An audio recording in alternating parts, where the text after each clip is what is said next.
Mix up the show. Well, I thought you were going to be playing Super Nintendo all day. Or retro gaming, whatever you said you were going to do. Yeah, I was playing the Super Nintendo, and then I got bored, and I wanted to play like the Nintendo, but I just didn't want to take everything apart and put out the Nintendo. Why don't you just use the new Polymega? The Polymega? Yeah, the modular gaming console. Whoa! That's a great idea!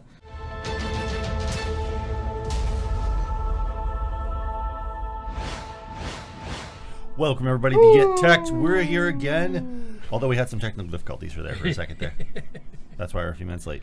Yep. But it's good to be casually late, as we've learned. Oh, it's not. So yes, it is. It is. Shh. So we're here again to bring you the latest and greatest in technology and gaming. And as always, I'm your wonderful host, Mr. Observer Q. Across from me, Mr. Bazinga. Hey. Above him, Mr. Grimm. And in the back of the table, Rocket Raj. What's going on, guys? Ben's not here because he's on assignment.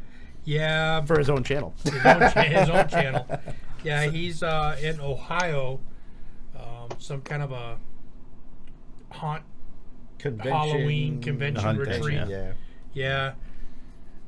He's different. He likes to be scared, like, drastically, where he wants to sign a waiver. Well, what's wrong with that? Let's put it this way. Since he's not here, I can let this out. Okay, he's definitely afraid of the dark. He has this big, huge police flashlight with him that he keeps on the side of his bed.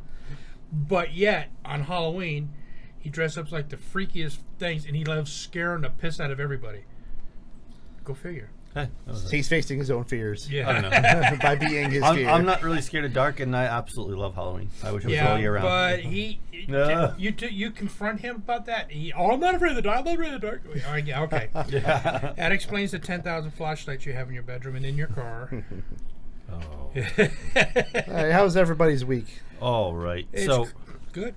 So before we get started, everybody, if you enjoy this podcast and you watch every week and you haven't hit subscribe, hit that subscribe and that like button. We greatly appreciate it and help support our channel. So our week's been interesting. It's been an okay week for the most of us. Not some crazy news. There was obviously everybody's anticipating. Obviously everybody's anticipating E3 coming up soon. Yeah. Mm-hmm. As far as gaming. Yep. There was no crazy big news in gaming releases. Street Fighter came out for the Switch. Yeah. I wish I had a Switch. Wait, don't you mean Rip-Off Fighter 2017? So something that came out what? $40 for a game made like 20 years ago. $40? Yeah. Holy crap! Wow. Oh my god, that's ridiculous. Scam, dude. Yeah, that's. Did they add anything to it, or is it just the same game? Yeah, a couple of things not worth $40. Okay. I don't know. I would buy it if I had a Switch, just for the nostalgia. Yeah, but you're a sucker. And the reason why I'm saying that is because you can get the same game without those two new characters for like $10 on the PSN or on the Xbox. Oh yeah, no, I know, but it was so it's you're paying $40 for nothing. Yeah, but I would pay the $40 to have the nostalgia of that moment again, of when I first bought Street Fighter 2 for the Super Nintendo. Just to have that moment again of buying it for a Nintendo console in the future, a Street Fighter 2. It's just that moment. You heard it here first. Yeah. Nostalgia. How was your week? Good. Been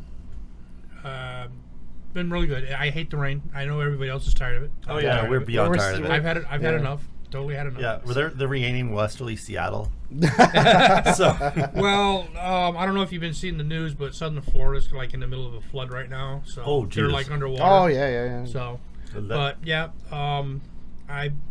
some of you guys know I got a motorcycle and I'm in the process of getting my license back, and I took the test, maxed the test. So now I got to go take the road test, and then guys watch out because Monday I'll be back on the road with my bike. Uh-oh. Yeah. Stay off the roads, everyone.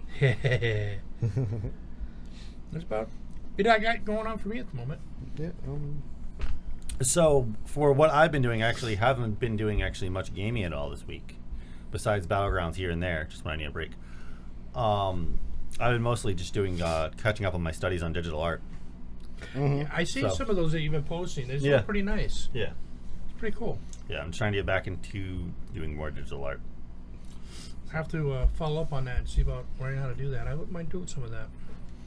Not much has been going on here. Just technical difficulties about. Technical difficulties. I thought I was back home and listening to Ben in the other room.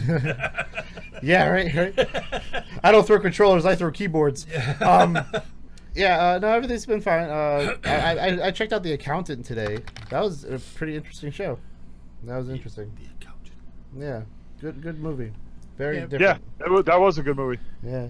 Yeah, before Ben took off, Big Ben took off his old jaunt, he downloaded Kodi onto my phone. I was like, oh, this is pretty cool. And I did a little bit of research, and I found out how I can broadcast from my phone to my TV. Oh, cool. And Yeah, you can. Yep. Yeah, we're following. Actually, we watched Doctor Strange last night, which I thought was a pretty good movie. Mm-hmm. And now we're going to catch up with some of the other ones. Mm-hmm. Oh, very good. So he's trying to convince me to get a Raspberry Pi. Raspberry Pi. Oh, yeah. Yeah, that or a Fire Stick. Yeah. You can get a Fire Stick and you can crack the Fire Stick and put Kodi on it. Yeah. Yep. So, Grim, what's up with you? Oh, I'm so sorry. As everything falls on the table. Battlegrounds. Battlegrounds. Been hitting Battlegrounds pretty freaking hard. I think I played a good 3 hours yesterday with Alex and Lorelai. Played like 5 on Monday. Me and Alex just played like 10 matches today. Just Battlegrounds, getting real good at making it to the end with tons of kills and then getting killed by some punk ass son of a bitch. So you haven't won yet.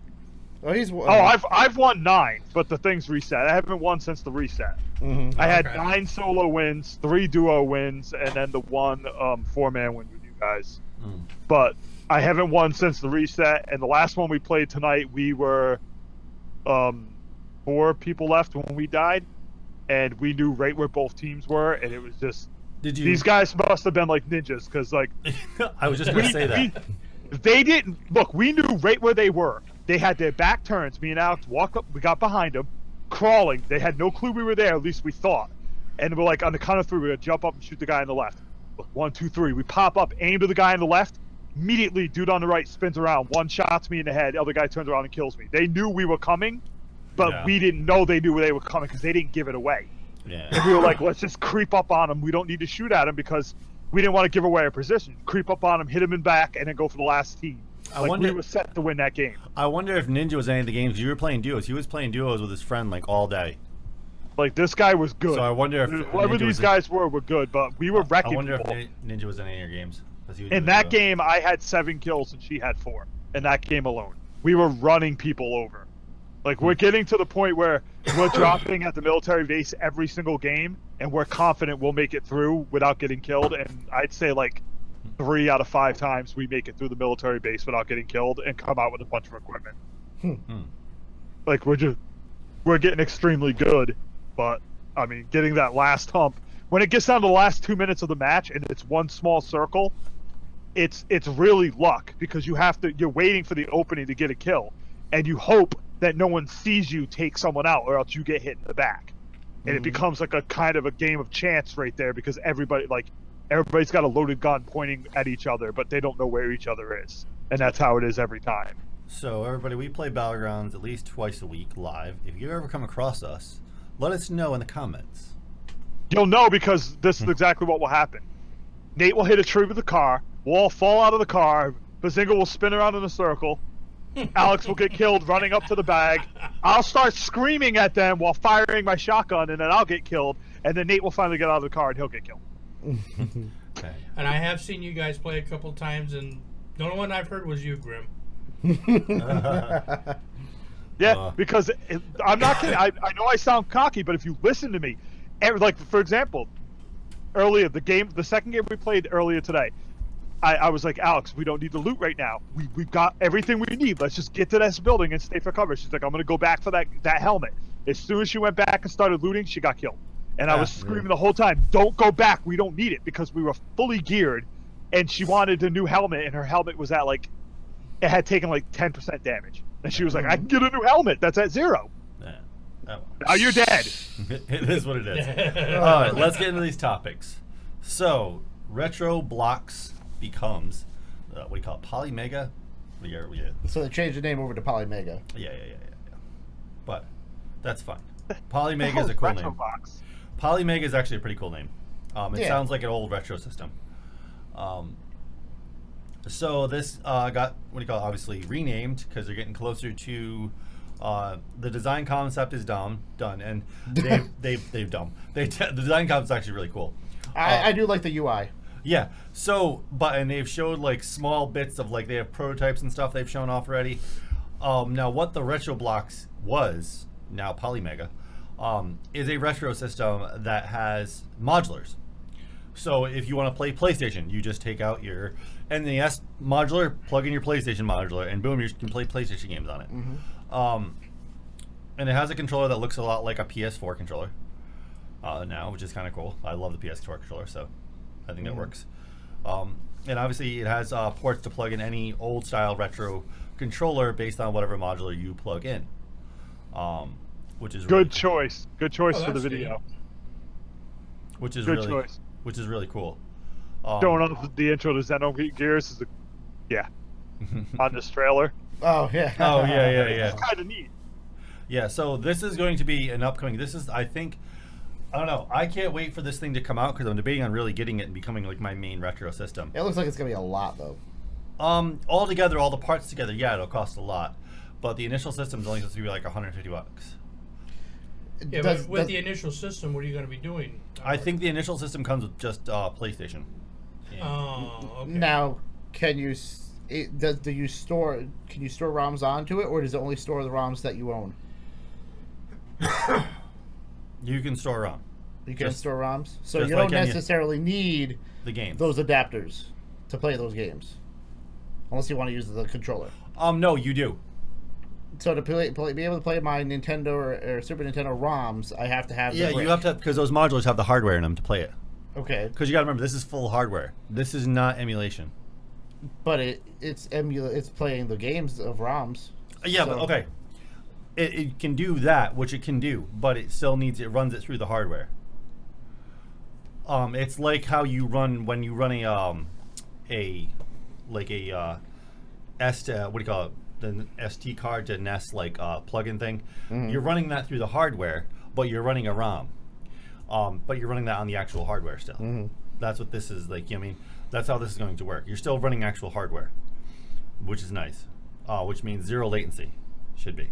Yeah. As long as you run it on well, that's one thing we'll see. Supposedly, the rumor is that they're going to have a device in it that's going to be like the Nintendo NT, where it reduces the lag to nothing, which will be nice. Which will bring it down to like zero polling, which is awesome. It's pretty neat when everything goes into it though. Yeah. That's neat. If And there's a new media that they haven't announced yet. What do you think it's gonna be? Dreamcast? No, I think it's gonna be Saturn. Saturn? Yeah, Yeah, because it's. I'm pretty sure it's gonna be Saturn because that's gonna be the next copyright that's up. Oh really? Yep. But wasn't Saturn the one they couldn't figure out how to emulate and they just figured it out? No, Saturn's been emulated for a while. It's just that it's very particular on the hardware you need to run it with. But it's gotten a lot better over the years. Technology's gotten better. So, but you gotta remember they're actually running the hardware too, so they're not gonna have as much trouble as most people did. Is that Street Fighter? Which is gonna be cool. So we need to keep an eye on it. No, that's Streets of Rage too. Yeah, that is Streets of Rage. Yeah, in the cartridge. I know So, my shit. That is going to be definitely the next like retro game system I think I'm going to buy. So one statistic I found on Ars Technica, which is a really cool article. Xbox One users. Okay, so everybody complains. Oh, no backwards compatibility. Yeah. Ooh. But there is only 1.5 people using backwards compatibility. 1.5% of people. Yeah. Sorry, people. We know that half a person counts. I know, but come on now. So yeah. Yeah. That's the thing that I always laugh about when everybody's complaining. Oh, this isn't backwards compatible. I'm like, okay, number one, the Super Nintendo wasn't. None of the older systems. None of the older systems Yeah, were. but even so, I mean, how often are you gonna dig up one of your older games compared to the newer games? Not Well, often no when one- you have the old console. Right? Yeah. No when one's saying it's a bad feature. No. It's a fine feature, but the point is, it's the vocal minority. It's the same thing with the Scorpio. It's the vocal minority. There are far more people who don't care about it than there are people who do care about it. It's the same thing with the backwards compatibility in the Scorpio, and these arguments are getting ridiculous.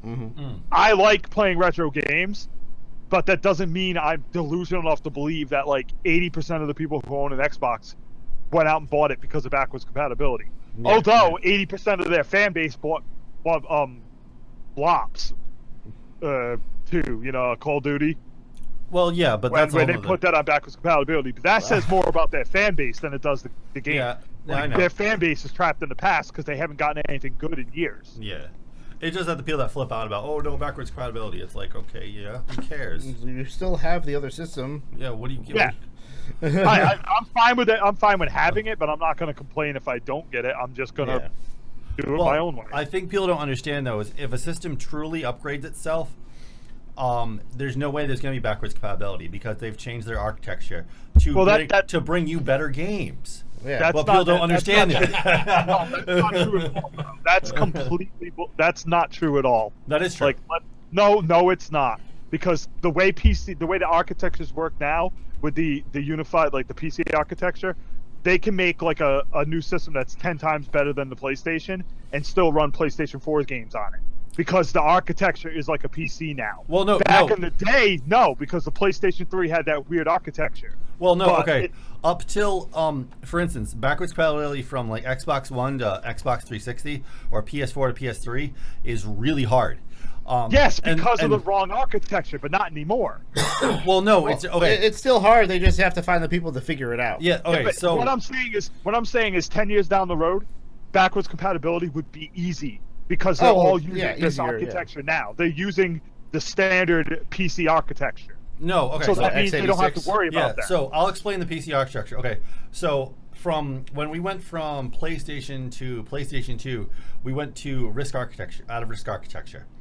I forget the architecture was called PS2, and then we went to PS3, which It was the emotion chip. Yeah, it was its own architecture. well, no, that was Hey, Brad, how you doing? that was just Sega was doing that. No. Oh my God!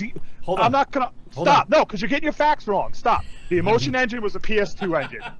The emotion engine is a PS2 engine. Okay, I can show you the emotion chip right now. You want to be technical and factual? Don't talk about systems if you don't know them. The Cell was a PS3. The PS2 was the emotion engine. The Sega was the freaking the blast processing bullshit. But the chip engine that they used was the emotion engine on the PS2. Yeah, but okay, so the architecture though was close to like it wasn't x86; it was a step below that. And then when you go into the It was proprietary. They made it themselves. well, no, it was. And then when you got into PS3, you went into Power PC chips. Yeah, but they were still proprietary. That's the point. No, like they built were. their own. They Hey, were. I know what I'm talking about here. They built their own engines, which is why nothing could ever work correctly with other things. The Cell architecture was so different that they had to have extra development teams developing the PS3 version of every game that came out. No, I know. So Power PC is something. So everybody knows in the PC gaming, obviously, Power PC was something that was outdated a long time ago. Is that what Apple Old Macs had. Yeah. Oh, really old Macs had. Yeah. This was a really old architecture. Like PC switched over to x86 a long time ago. Back in like what? Like 98. A long time Yeah, ago. Essentially we've been on x86. PS3 and Xbox 360 were the last to not be on x86. They were the last Power PC based consoles out there. And then when we went to x86 for PS4 and Xbox Xbox One, they are now pretty much running on computer like full. You mean Intel like chip Yeah. computer chips? Wasn't 360 on one too? On a AMD chip? I'm No. looking it up right now because Well- I'm pretty sure he's wrong about that one too. No, what do you call it? No, I'm dead serious. Like, we'll argue about this all the time, but consoles are the things I know. That's why I'm checking because I want to make sure. But I'm pretty sure he's wrong about that. Let me look up the chipset for the Xbox. Hey, Ben, So- wherever haunted place you go, make sure you don't bring any of the spirits home with you. Yeah, please. No. So PlayStation was using an AMD chip, obviously. Most of them do. Yeah, PlayStation does, yeah. But that's good. It's a Japanese-based company. PlayStation. The reason why they can't do the PlayStation 3 processors is simple. The cell processor is ridiculously difficult to do, and even emulating it is going to take far more power to emulate it. So making an emulator that runs it on the PlayStation itself without having the actual chipset would be really, really difficult and strenuous on the system, and it would cost a shit ton for them to have the cell processor in it along with the system, where they released it with both. How much? Shit A ton. ton. And I'm not kidding. Think about it this way: the PS3 still costs like $200 in stores. They still sell that thing? Oh, Well, yeah, it yeah. recently just got discontinued. Yeah. It was for a while. Let me see what the average price in stores. But yeah, there's obviously a good reason why they don't do backwards compatibility. $227 is the average cost right now. Yeah. And that they couldn't get the price under the real low like they did with the other systems because of that. Yeah.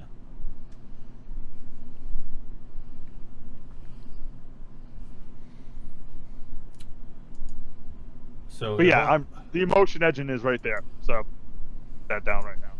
yeah, but I'm not talking about what they called it. I'm just talking about the the circuit, the chip structure see it. itself Huh? of what see the they're picture. basing it off of, not the actual chip. Mm-hmm.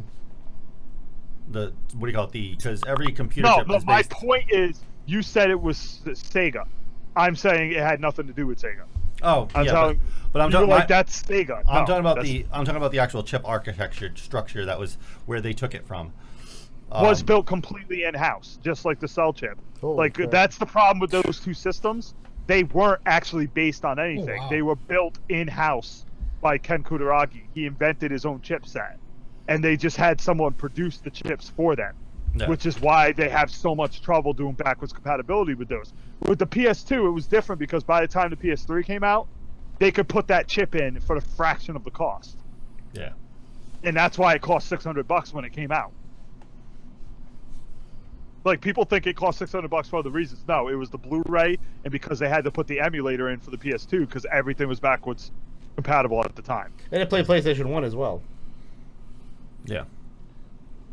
There was a thing you could do either. Yeah. Yeah. They That had was to- easy, yeah. Yeah. They had to axe that because it was just the Oh, yeah, expense was they got rid of that when they got rid of the Linux. Yeah. Yeah. Yeah.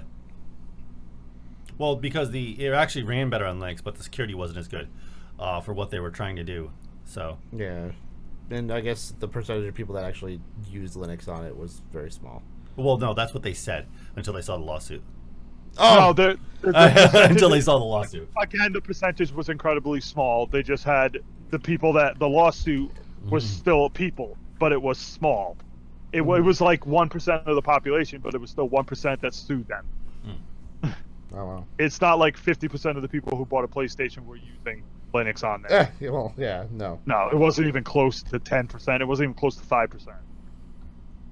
But it still pissed those people off enough to sue. Anyway, so For Honor is shedding players down 95% since launch, according to Steam stats. Yes, Steam. Which is goddamn ridiculous because the game is great. So okay, so the game is great. So what would you deduce would be the reasoning for this? For Honor is looking very poorly after coming down. With a I serious can tell you case, not exactly having what it is. Many players. And this is just Steam counts right now. This isn't the Ubisoft whatever it is in console or whatever. No, I can this tell is you- not. We're so everybody knows we're just speculating on the PC gaming form factor of this game, and not the consoles right now. Hold up, there ain't no speculation. I know exactly why it's happening. All right. Yeah. Because people are bad. Okay. Besides No, that, I'm dead. No, I'm dead serious. When I played that game, the amount of people who are bitching about getting it's far worse than other games. When I play League, people get pissed when they get beat. When I play that game, there are people there's 5 to 10 people who quit within a half an hour. I'll go through 4 or 5 matches and have a match start, and as soon as someone dies, they just quit the game. They leave the match, and it happens constantly because they are so bad at the game that they get infuriated when they get beat. Because the game is not simple-minded. You have to be good to beat these people that are playing. So do you think they marketed it wrong? No, I think these people just expected that they would walk in and spam their way to victory. No. Because- I know what you're saying. I get what you're saying. But I'm saying, do you think they marketed it to the wrong crowd? No, they marketed it as a fighting game. They marketed it as an esport. They marketed it as a game that would require skill. And the then why problem do you- is because casual store thought it was cool looking. Yeah. You know? So why did it attract the people that weren't going to take the time? What do you mean? All games do that. The I problem know, with I this know, game, I know, but there are games out there that have a lot of complexity that do very well. Yeah, but the and problem- they the- attract the right hey, crowds. the problem with this game is that once you get good, nobody can kill you. Like if you had once you hit a certain base, you can beat 3 people by yourself because it's such a skill-based game, and it happens all the time. So you have people who are not even at a remote level of skill getting raffle stomped as soon as they walk into a match. That they put the dead bodies down. But like games like Street Fighter and like other games that are online, Guilty Gear, that do fairly well, and you need a lot of skill. You're gonna get your butt kicked out online if you even try to play somebody. What do you call it? You don't know what you're doing. Yeah, and though you notice that the people that play online are far fewer that play on like ranked.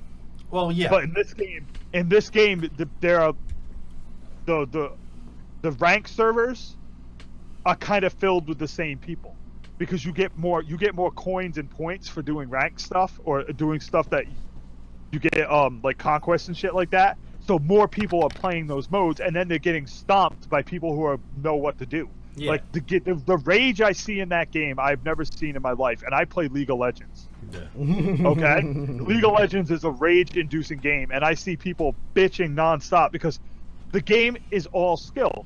You can get one-shotted if you don't know what you're doing, because someone will run up and throw you off a mountain. Yeah, but And okay. then- Or my theory is, could it be games like H1Z1 and like Battlegrounds that are pulling people to their games and not so much toward these games as much anymore? Yeah, but they're 2 different types of games. This is like an action-adventure game made multiplayer. No, I know, but people Like, are going why to would pick... you? I understand that, but people usually, one game gets a lot of attention and it draws from other games, even if they're different genres. Yeah, but it doesn't.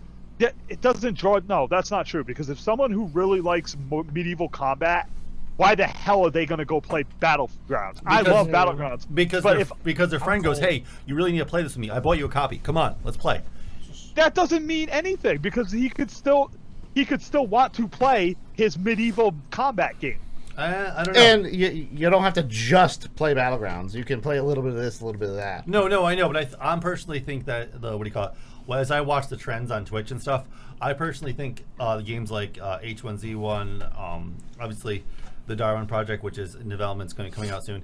These types of games are pulling from these other kind of multiplayer games, and that's just my own personal observation of it. And if I'm wrong, I'm wrong, but I think I'm right from what I've seen. They're definitely not, because you're also mentioning games that are like literally 2% of the fan base. If you want to talk about games that are gonna pull, World of Warcraft and League of Legends have player bases twice the amount of all those other games. So you're like, oh, Battlegrounds is probably pulling people because it's a very popular game. It's literally a minuscule popularity compared to League. So if League's not pulling them, why is that? Because it's a new type of game, a new genre that's emerging like big. Yeah, but League is still making more players per day than any game out there. No, They're I up know. to like 8 million registered players and something like 30 million concurrent. No, I understand So, that. like, I'm just saying that the type of game that's a survival like base game is this new genre that's on the market, and I think it's pulling from a lot of other games. Yeah, but so is a medieval combat game done right. Yeah, Like, that's There aren't too many of those either. No, I know. I don't know. It's just my observation. I'm not going to debate it any longer. But it's just my the observation. bottom line is people like maybe you're right, but half of the people that leave are leaving because they're frustrated and they can't figure out how to play well, and maybe the other half are leaving because they're getting pulled to other games. But that game requires a lot of skill. I played it for weeks and I still wasn't very good at it. Yeah. It's a freaking tough game, but oh my god, is it fun! If you guys owned it, I would advocate to play that every now and then too. Yeah. Because that game is so fun. So Dirt 4 review, as engaging as Dirt Rally, but without the punishing difficulty. Oh god, no! God forbid the game be hard and teach you to learn how to play. Wait. It took me a while to learn how to play Dirt Rally. Dude, it took me 6 months to beat the Demon That's my Sword. car. I was gonna say, That's your car. That's my So car. okay, familiar. so Dirt Rally is a level of difficulty, and yes, GT is not to the level of difficulty as Dirt Rally. It is stupid hard. Like I've never played a racing game with this amount of like insanity to it. Dude, we go back and forth on everything. Difficulty isn't how. Well, no. You can have your rebuttal as soon as you play Dirt Rally, but until you do, Dude, I don't need to play Dirt Rally because I played freaking Gran Turismo with those freaking top S racing freaking license things that took like 5 months to get. oh no, Like, I know I'm that. not gonna say it's I've not done hard, that too. but pretending that it's not. Yeah, that but I've done that and played most of the GT games as well too. I love the GT games, but when I played Dirt Rally, it was like a whole nother level. What was the difference? Plus, about those games are older too, and this game is newer. What's Dirt Rally. difficult about Dirt No, Rally? the latest GT 6 with the license things was still ridiculously hard. Yeah. Like so, there's a reason why pro drivers play GT as practice. Oh, they're Before playing they Dirt. do- They're playing Dirt Rally as practice. Too. That Yeah. too. All right.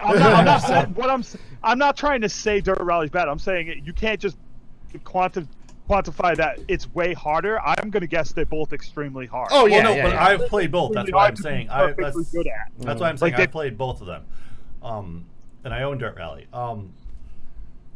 Dirt Rally is like has all the technical aspects of like all like the gear mechanics, everything you can change, and then you have when you're driving the car. Okay, the exact weight of that car really matters. Everything matters on that car, especially when you're turning corners and doing drifting.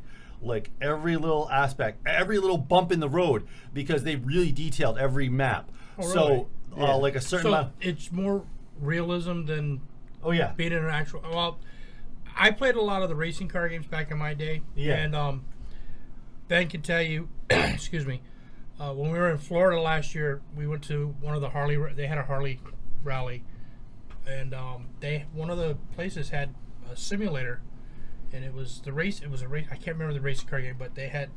I was like you were actually driving a. You sat in it. You were surrounded, and they had the toggle switches for shifting the gears at the wheel. And you felt like you were actually driving the vehicle. oh like the rumble and stuff. Yeah, Yeah. the chair and everything. Yep. I mean, Yeah. the whole thing, and it was so unreal. I had a hard time maintaining that. Another thing about the Dirt Rally, there's also a guy talking into your ear going, "Take a left, coming up. Take a right, take it up." You ever watched Rally? So that, you ever yeah, wa- because they have a passenger part. yeah, you ever watch Rally Racing? They have a guy in there. Yeah. He always Yeah, looks oh, yeah, scared yeah. to death. Oh yeah, And I'll let you That know. would be. I'll let you know. Back in the day when I was younger, I always wanted to do Baja Rally Oh, in yeah. California. I always wanted to do that. I said, I'm going to buy a truck. I'm going to modify it, and I'm going to go out there and do it. I never did. So anyway, the way they design these games is that the maps are very detailed. Every little polygon is its own like thing going on. Like if there's a little dip in the road and a pile of rocks, something that's going to affect it if one of your tires hits it. Oh wow. Like Really? every little thing is a problem. Wow. Like it is crazy detailed on how detailed the maps are and how that track is affecting your car. Wow. Like I've never played a racing game with that amount of like detail until Dirt Rally. I'm gonna cut you off. I'd love to try that, you know? Like I thought GT was bad because I was like, oh, this will be nothing. I play GT. No, it took me a while to get used to it. GT is the most realistic racing game on the planet. Yeah. There's a reason why they spent 10 years. Well, you can have your rebuttal. Just go play some Dirt Rally and you come back and tell me. Nate, have you ever actually dirt rallied? No, but I'm talking about I've played both games though, and I can That's say not the point. level of difficulty. You can't claim. I'm not claiming difficulty, but you can't claim it's the most realistic game if you've never driven dirt rally. Have you ever Gran Turismo'd? I'm being sarcastic. Exactly. When I said that it's the most realistic racing game on the planet, I was pointing out how crazy his statement is because he's never actually dirt rallied, so he doesn't know. For all we know, they could be simplifying it for people so that they don't go crazy. Like how Forza turns on all these backup plans Oh, yeah, so that yeah, you don't have to actually learn how to race. What I do know is that there's one of the best racers in the world who got his career start from playing GT. Wow. I So just there's a know that reason. I tried playing Forza with my steering wheel, and I had it on. I had it on easy mode, and it was like ridiculous. And I put it. I started off with, manual mode and all this stuff. You would have thrown your steering wheel out the window if you were playing Dirt Rally. Oh my god, it's tough. It's tough. Turn on all the nub helpers, they'll fix you up. Ben on They're- Facebook said that life is the most realistic driving game. Yeah, I want to hear about you driving back through New York, okay? Yeah, exactly. All right. So Nintendo's ARMS has some wacky characters. Oh, she's hot. So they Careful, there's a whole lot of fake outrage about it. Oh, So geez. they wanted to make the one thing they said they want to make very, very unique standout characters, which obviously they have.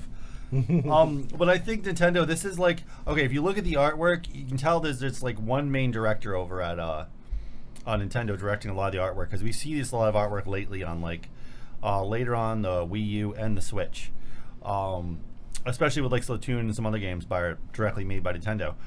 This style of artwork, and it seems like whoever this new art director is, he has a certain style about him, and so far I like it. It's cartoony.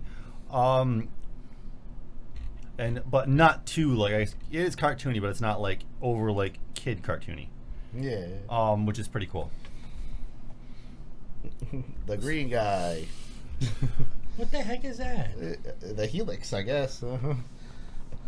Interesting. Yeah. You know who that is? That is Zach turned into a Nintendo character. Yeah, pretty much. That is literally Zach from League of Legends. Oh, this game's gonna be fun though. It looks like a lot of fun. It was all right. I played the test bunch. I'm worried about the longevity of the game. Like the combat's fun, but after playing the test bunch for an hour, I was already kind of like it's like your typical fighting game, but it's a little more bare bones, and that's what bothered me. Now, do you think you get tired fast? Not really. I was using the regular controls. Oh, you can use regular controllers? Because the only thing you're doing is throwing your punches out back and forth with special modifiers. Okay. Like, you get kind of tired of it right away. Mm-hmm. So the longevity might be an issue, but other than that, it's cool. The 4-player fights are cool. The 2v2s, those are fun. It looks like a pretty cool game, but yeah, it'd be something I'd get bored with pretty quick. Yeah. Well, we'll see. Is this? Now, I mean, the problem is they didn't put special moves. Like, there should be special maneuvers. This video, the punching and the fighting, that's all that is? That's all that game is? Yeah, for the most part. Yeah. Yeah. Not for me. Yeah, it's just a fighting game. Hey, let's put it this way. It's fun if you're having to get together and you're party, you know. Like and you Mario wanna, Kart. hey, let's play some games for a little bit, play some Mario Kart. It's not bad. Mario Party. I always loved Mario Party. I used to love the sword fighting in Wii U Sports. Oh, that was always a lot of fun. Yeah. So Rebellion announces Strange. What do you call it? Strange Brigade. A supernatural co-op shooter. This looks cool. This one sounds interesting. Yeah, it's pretty neat. Co-op shooter though, that's like a thing. It looks like this looks more like it's gonna be kind of like Left 4 Dead type. Oh, okay. Okay, you had your 4 players and you'd go through the game and stuff. And like the things you fight are like mummies and things from tombs and mythical creatures and stuff like that. So it looks fun. I don't know. It looks fun. It's made by the people that made that zombie trilogy, whatever it is, and there's a handful of people that made this game. Forgotten Civilizations. Treacherous tombs. Unfathomable evil. The way he said, they got this guy doing the voiceover, and he's like, da-da-da, introducing these guys. The 4 amigos. yeah. It just says introducing Strange Brigade. Da, da, da. So yeah, it looks really fun. It looks pretty cool. One guy looks like This is just on British military. CGA. Oh, they have zombies in it. I know. Yes. I don't like it. Sweet. But we have the They have a Minotaur. Minotaur? Yes. It's And not you got Minotaur. Anubis up there. It's and not Minotaur, it's Minotaur. Whatever. Wait a minute. That introducing the end of our hero. Oh, this is the end of our heroes. Yeah. No. Stay tuned. Now, see, We got the mummy. my only problem with this game, and I'll take it straight from the guy, my friend Tor Davis of Warzone. Again, it's a no gameplay trailer. Yeah, That looks cool, yeah. but if the game doesn't come close to that, then it's just, you know what I mean? Right. Like, I need some Yeah, gameplay yeah, before yeah. I get excited. Yeah, Well, yeah, I'm of on the course. same way. If there's a new game that comes out and they showed the trailer, I want to see gameplay itself because I'm like, that's what really entices me is the gameplay. Yeah, I hate when they go and say, this is in-game footage. But you're not showing the game. No, you're not. So let's talk about Battlegrounds, because we have an interactive map that shows where the plane went. I think this is cheating. Now, why is it cheating? How can you not remember where the map went, where the plane went? Is what I want to know. No, that's cheating. End of story. How? Nate, How? stop. How? Stop. Stop. How? What do you mean, how? How? It's not even part of the game. How? No, it's... It's not part of the game. Someone built a side app so that you can cheat and check where the plane went so you can figure out where people dropped. It's a bitch move for people who are bad. Okay, and every but- time you defend this stuff, it makes you look worse. Okay, my point is, though, how do you not remember where the plane went? It doesn't matter. So why does it matter? It's still an outside thing. That's, that's the it. point. Well, the whole thing Someone of this made is... it outside the game. Yeah, this is to tell you in that where your plane was. First of all, I guess towards the end you'll forget where. I don't know. You still got that damn dot that moves, so what's it matter? Yeah, But that's what I mean. But this is like telling you where all the cars normally drop and stuff like that. I just think it's silly though. It's still like a high let me see percentage this. of Okay, vehicle drop. okay, telling you where drops are, I think that is cheating. Yet where good loot is, yeah, that's kind of cheating. But just the showing the plane, I don't think so, because if you don't remember that, okay, maybe you have a bad memory. I remember that. I really got to get into this game because No. Any single outside influence during a match is cheating. End of story. so that means you can't. If play you are again, right? if you are lifting up a mat, if you are playing and you are minimizing and going, all right, to the south of me, there's like an 80% chance there'll be a car because this map says so, and then you go back in, you're fucking cheating. End of story. Hey, Just a little bitch hiding behind it Hey, because you can't play well. Hey, somebody like me wouldn't have to, or Bazinga wouldn't have to minimize. You just have it on another screen. Either way, it's a No, I it's a would never punk use move this. for people who are bad at the game. It's almost as bad as stream sniping. You know, it's for the Yeah, noob- which this is for crazy. newbies. This is just set up for newbies. I mean, Yeah, beforehand, that's fine, Raj. If you're looking at it before you start playing, fine, because you're not going to remember all that crap. Yeah. But if you No. have that thing on a separate screen and you're checking percentages while you're running around the map so you can better your chances, yeah. But you the are thing cheating. is, if you're doing But- that, you're not really playing the game. Yeah, That defeats the purpose of playing the game. it's just like any Yeah, other way of people cheating. do. Yeah, no, I would understand this if they didn't have a map system. Like before H1Z1 had a map system, I used to use a second screen with the map open, so I could tell where I was. Well, but yeah, this well, is yeah. not Before they had a map Or system. what's that other This game game? was a real map. Miscreated. Yeah, before there was a map system, I was having on a second screen. That was before they had a map system, though. Plus, the bottom line is if the devs wanted something like that, their map would be more detailed. Oh yeah, Like, yeah, if they yeah, wanted yeah, that kind of detailed stuff in their game, they would do it. Yeah. Yeah, I don't. That's why I put this up here. I don't believe in it. If you're gonna play the game, play it right. Yeah, play it right. Yeah. Oh, excuse me. So YouTube, huh? YouTube. So now, God, that's terrible. so now YouTube is well, not exactly YouTube, but the people who pay are going to be demonetizing some videos that have violence in the gratuitous violence, meaning like those videos that you see, the top 10 kills this week on Call of Duty, the top 10 deaths in Friday the 13th, stuff like that, they won't get monetized for. Whatever. Come on. Whatever. Yeah. Well, YouTube will just collapse anyway. They're gonna keep. Yeah. They're gonna keep pushing until people leave. but Well, this isn't YouTube. This is the people that they get their ad revenue from. Yeah, this is okay. So this is the people that pay for the ads for the most part. And if anybody's been watching YouTube lately, if you've noticed, they ask people, "Hey, does this ad fit you?" Mm-hmm. Okay, so they've done this for a few months now, and now they've taken a whole lot of data, and these people can see where their money's actually coming from. So then they go to YouTube and go, "Hey, I'm not making any money on these type of videos. I want my ads only shown on these type of videos because I make no money because I'm wasting money putting money views on these videos." And I think a big part of the reasons are people like me who just don't want to see the ads, don't care to see the ads. But the thing is, Nate, it is still YouTube because they're not standing up and backing their content creators. What people need to realize is that these advertisers have no power. They have no freaking sway whatsoever. If YouTube just goes, no, that's not how this works, they're not going to take their money and leave because nobody is watching regular TV anymore. That's the reality. Everything is going towards Twitch, YouTube, streaming services. So they can kick and scream all they want. And as long as the biggest one on the market says, kiss my ass, this is how we do it, they have to play ball or they don't get anything. No, They get no market coverage.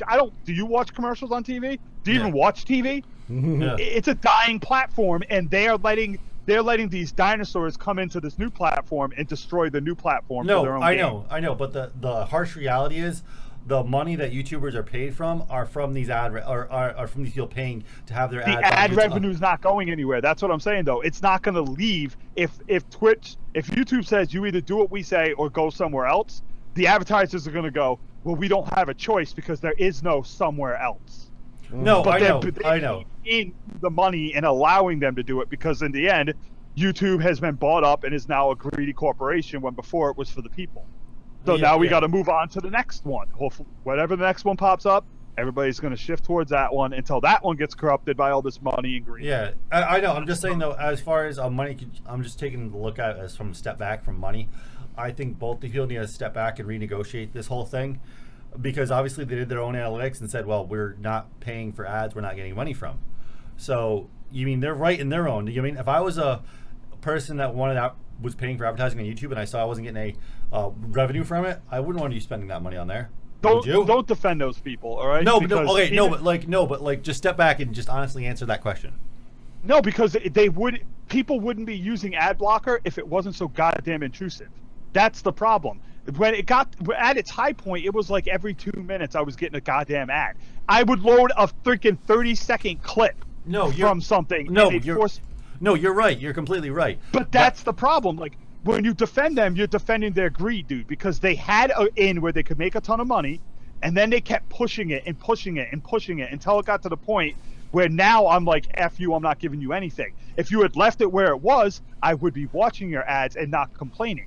So their greed, it's their own fault. They destroyed something, and now they're lashing out to try to destroy it more because they're losing revenue. I've also noticed that a lot more videos don't let you skip the ad than it used to be. Like, it used to be most of it you could skip, but now a lot less you can skip. Well, yeah, because that was a whole negotiation thing that happened. Was it like 6 months ago? Actually, now a lot of the ad people said, "Why you allow people to skip our ads?"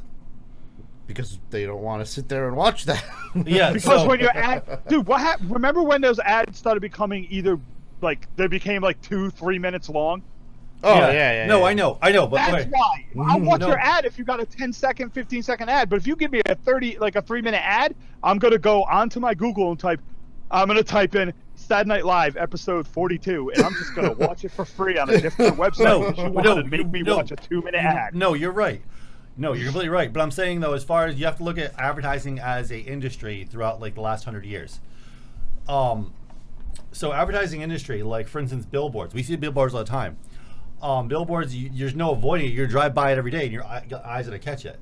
Okay, they paid. Hold on. If the billboard stretched into the street, blocked all the other cameras and all the street lights, and yelled at you, then you would. That's where the problem is. Like, the billboard was fine until they turned it into the Terminator. No. And it stops your car in the street and tells you to buy its product. No. I'm giving you a history. I'm giving the idea of how advertising works.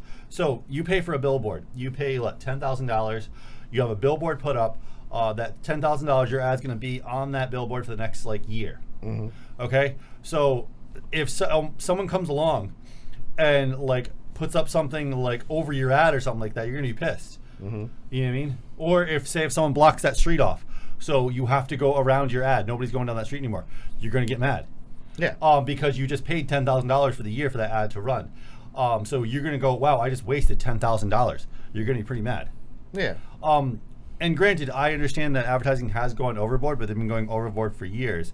But nobody really stepped in. The real people that really should step in is our government, and do something about that. But there's also there are also some ads on YouTube that are smaller things, like other YouTube channels and stuff like that. So it's not all just big. No, I know companies. it's not. But I'm saying though, is how advertising works. Advertising worked this way for over 100 years now. It's not just advertising too; it's product placement too. Giving us the backstory doesn't change the fact that this is their fault. It's not anybody else's. It's not my fault. No. If they were not getting so intrusive, I would not care. I can tell you what the truth. That's the problem. Well, the real problem actually is, and some small towns have done things to negate this or minimize this, but here and there. But the real problem is free capitalism with America. That's honestly, the huge when problem. I open up my YouTube and I'm not my YouTube, my Facebook. And I don't have, they're fake ads. Squarespace, I've never used Squarespace. What the hell is that? I just opened my thing right now. Hey, we've used Squarespace before. GBTN seduction community. I don't follow that. I don't follow Playboy. I don't follow Everlord. I don't follow freaking Gambit magazine. Where are all these coming from? It's because they are paying to get in my face. So now, but that's that's the same as the Sunday newspaper. They pay to have their ads in there. As you read your news, you're going to see it. Is that if I go to my own personal wall and I'm getting them thrown in my face, that makes me not want to pay attention to them. So when they sit there and go, we need to find a way to keep throwing them in your face, and then they scare people away, like they're doing to YouTube. They're killing YouTube. They're only destroying their own revenue. And then if you look at something like Twitch, I get one ad when I start Twitch. Nothing else. I don't get bothered by anything else. I'll watch 9 hours of League of Legends and never have another ad because they are not going overboard. So I don't care about that one ad. Well, actually, they're not going overboard. That's due to Amazon changed a lot of the policies. But I know why. But I'm saying that's that's what needs to be done. Like if they want this stuff on YouTube to work, stop jamming it down my throat. I will take a 1-minute ad if I don't get one every 10 minutes. All right, so we're reached the end of the gaming portion pretty much. We have some quick E3 real quick. So Anger portion. Yeah, so real quick at the very end, for the end of this, so Bethesda finally reveals Starfield, an open universe role-playing game, which will be neat. We have Bethesda also unveil a sequel to Wolfenstein: The Evil Within, and Fallout. Nintendo brings Smash Brothers to Switch, which we all suspected already. Star Wars goes open world. Microsoft shows interesting. Shows an official reality headset compatible with Scorpio. Halo 6 exists and runs on Windows 10. Halo 6? Whoop-de-doo! Halo 6. How many Halos are they going to continue to Beyond Good and Evil 2 They're going to make them isn't every dead. 2 years because Microsoft can't make a new IP. The Tomb Raider team will pass on Lara Croft show and Marvel instead. Oh well. Well, we'll see what happens. So those are the top things for E3, which we pretty much know are happening anyway. But Also, like to are point still out that rumored. those are not the top things for E3, but Are we don't have time to get into it. Are still rumors until we see actually what happens at E3. But until then, this has been the gaming portion. We thank you for listening. Thank you for watching. If you thought this was insightful and helped you make a decision on a game you're about to buy, please hit that subscribe button and that like. And if you enjoyed the grim Q debates, that wasn't a debate. I was getting a little heated there. I apologize, but Christ, don't mess up my gaming facts, or I'm gonna have to get in your face. So we'll see you next time. Thank you for watching. This has been getTekt. No, I just couldn't get it to work. The thing wouldn't work. I don't remember what I was gonna say. Okay, So, what am I?